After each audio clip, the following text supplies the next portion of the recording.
Hey guys, welcome back to another adventure here on the channel. I am so excited to be able to do this one. So you can see right behind me, it's just a road. Just a road, but not just any road. It's a highway. This is the Pikes Peak Highway. Now, I've never done the highway before. I've done the Cog Railway. I've attempted to make my way up via the Bar Trail, and that never happened at all. And I'm going to be making another attempt a little bit later in 2024. But we're going to be taking this highway all the way up to a certain point. The certain point is 13 miles. They said it can go 13.5, but I'm going to stop at 13 because that's when there's a place called Glen Cove. I think it's called Glen Cove. It's like a little gift shop. You can buy food and stuff like that over there.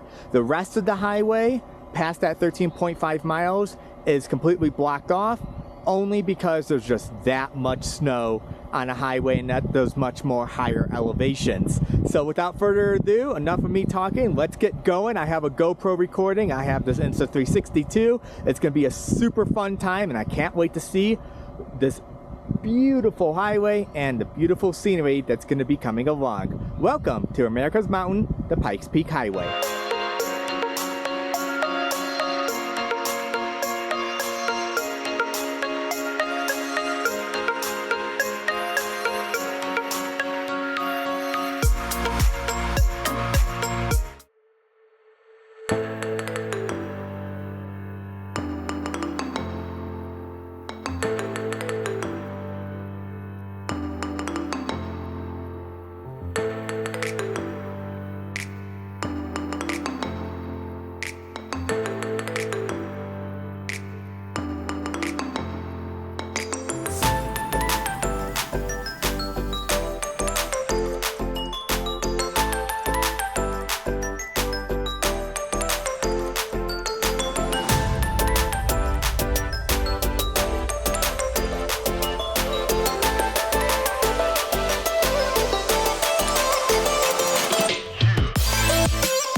This is just so beautiful. It's really cool. Now again, it's just a highway with pull-off spots and stuff like that. So it's not anything like crazy, but I would say that, you know, regardless if there's not like a whole ton to do here, I mean, you can hike, and obviously the biggest one is seeing all the beautiful sights. We just passed, well, just a little bit further ago, I think it was mile marker 5 or 6 or something like that. They have all these little different mile markers along the highway, and they have like different types of wildlife. I think one was like a coyote or a wolf.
So cool. So we're at mile 13, which is that, I think it's called Glen Cove or whatever it's called. So the building's actually literally right behind me. And you can go on for 0.5 more miles up, and then you turn around because you can't go any higher than that. But I'm gonna stop in here and take a look around. I mean, this is just, it's so cool. It's really one lifetime of experience. I'm gonna walk over here really quickly and just see. Yeah, it is so beautiful. You can even see the distance, like off in the distance. Huh? What? Bro, what are you talking about, man? If that made literally any sense at all, it probably didn't. Goddamn right. There is going to be some pull-offs that we're going to do as we head down, just because it got like a little bit more, some better shots and stuff like that.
All right, so I just got done in there inside. You guys saw just a little bit on the inside.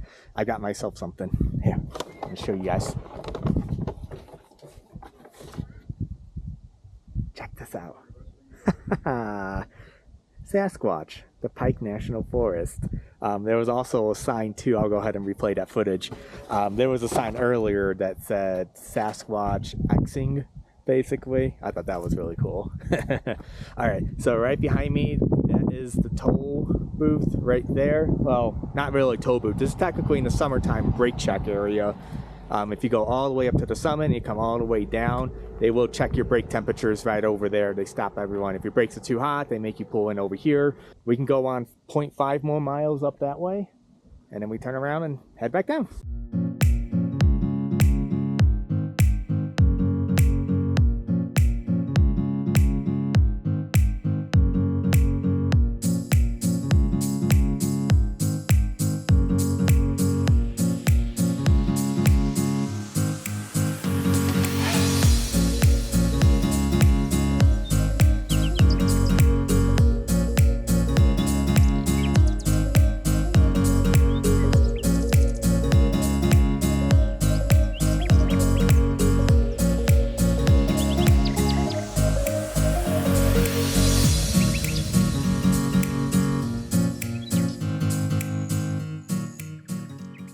All right, well, if you guys can see me, which is right there, we got a Ranger.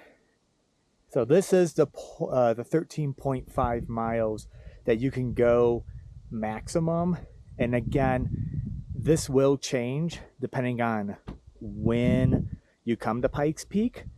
During the summertime when there's no snow, obviously you can drive the whole way up. At the gift shop, the cashier, he told me that he hasn't been working up at the summit since like February, and it's April. It's been 2 months, and he was saying that there's like 4 to 5 feet of snow on the downhill side, basically from the summit working your way down to, like, you know, where I'm at, basically right over here. Which, just think about it, 4 feet of snow. I'm 5'7", that's like 3/4 of me. Crazy to see, but that's just that's just typical. That's normal mountain snow right there. That's nothing new at all. So very gorgeous views, as you guys saw.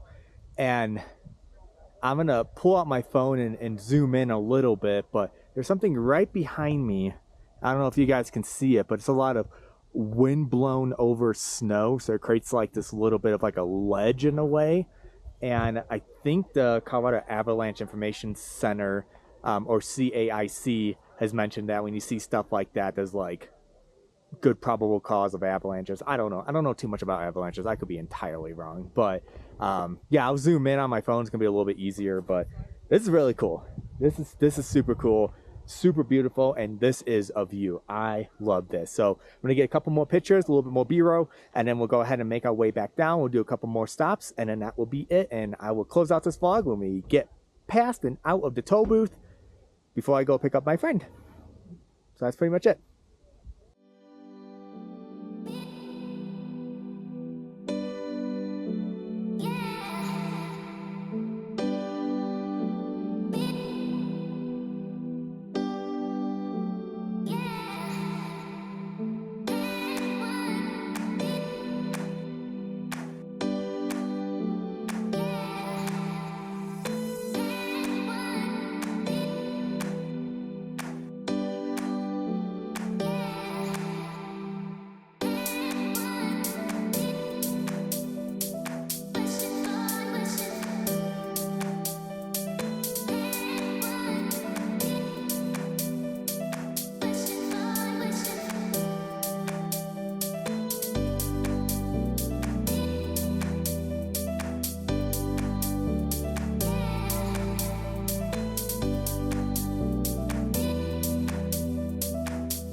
Alright guys, well, that will do it for this little partial of the Pikes Peak Highway. It was super beautiful. If you ever have a chance to come out here and drive the highway or take the cog, or if you're very adventurous, even hike it too, I really suggest it. There are just a few tips that I will say just right now. These are kind of like some top tips to drive this highway. I'll link the actual like Pikes Peak like driving like tips and stuff like that for the highway down in the description below, not before.